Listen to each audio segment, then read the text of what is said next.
Have a good day, everyone. My report is all about self, society, and environment. Under this topic, we have social life in the Philippine context and in the global village. So, what is the expectations of a particular society come into conflict with one most fundamental values? Let's start with what is utilitarianism? To address the issues about ancestral land and Mill's ethical framework of utilitarianism, it still stands to its doctrine, which is greatest good for the greatest number of people.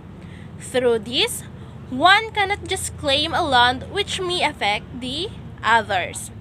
Prior to the issues about indigenous group, utilitarianism states that whichever it benefits the lands the most, the legality and ownership will then be surrendered to them.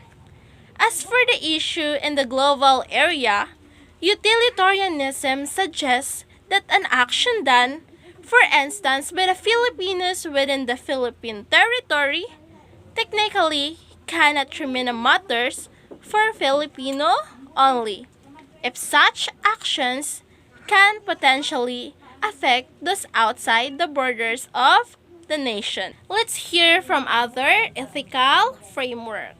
The natural law theory.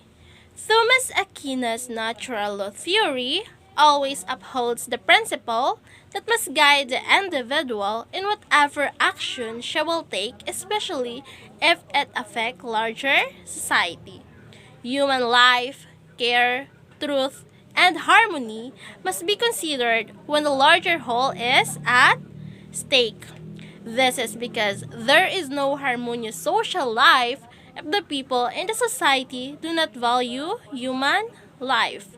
On the other hand, the demand of the natural law for a peaceful and orderly social life can be put in danger by facts of criminality and terrorism. Hence, those acts must be condemned. Going beyond the other ethical framework, we have deontology.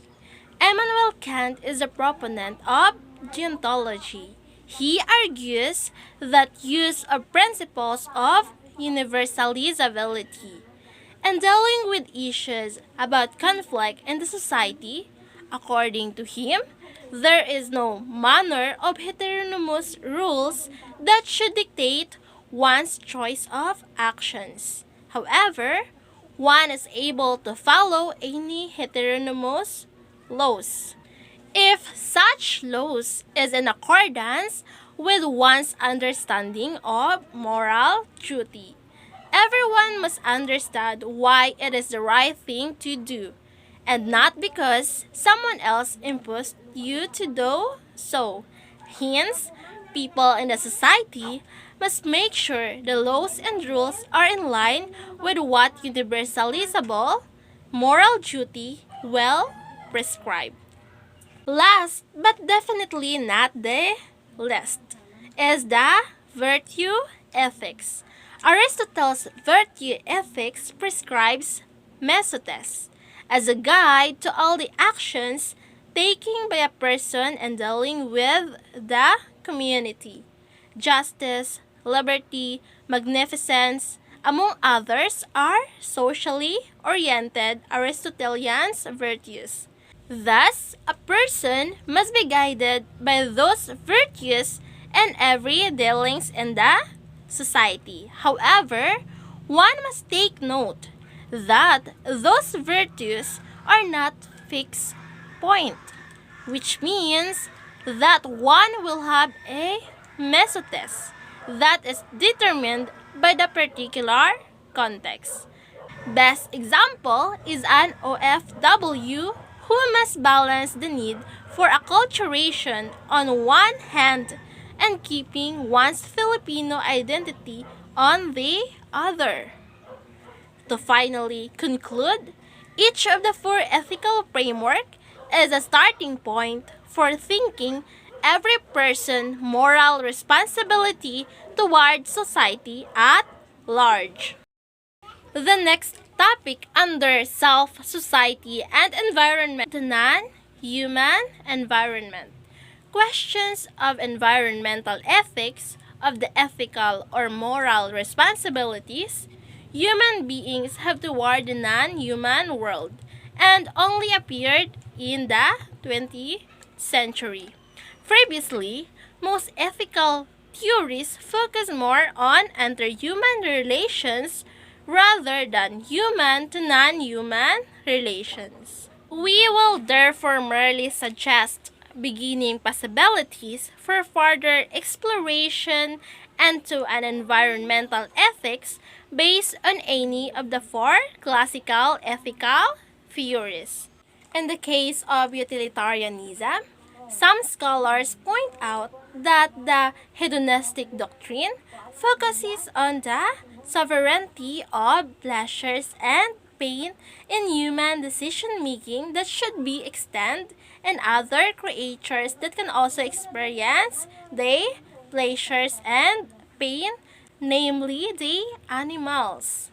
To extend the argument through the other members of an ecosystem that may not have the capacity to feel the pleasures and pain, humans still ought to perform actions that will not lead to their destructions. Because if the ecosystem destroy, it may affect the animals as they are living on them. There is a general call for action that will not just benefit humans but the whole ecosystem as well, since it is possible that non-human creatures might be harmed by neglecting the ecosystem. Since Kantian deontology focuses on the innate dignity of human being as possessing reason, it can be argued that one cannot possibly universalize maxims that in the end will lead to unattainable social existence. Can one accept the following maxims as something that everyone ought to follow? One ought to not to worry about environmental destructions as long as produces economic wealth for my society. Such thinking is short-sighted and in the end does not produce universalized maxims. Thomas Aquinas, on the other hand, may not necessarily talk about the physical environment and human moral responsibility, but one can infer to his philosophy that certain actions should be avoided because they do not produce a harmonious or peaceful society. One can argue that neglecting the physical environment because of short-sighted economic goals will eventually lead to disasters such as flooding that will affect society in a detrimental fashion.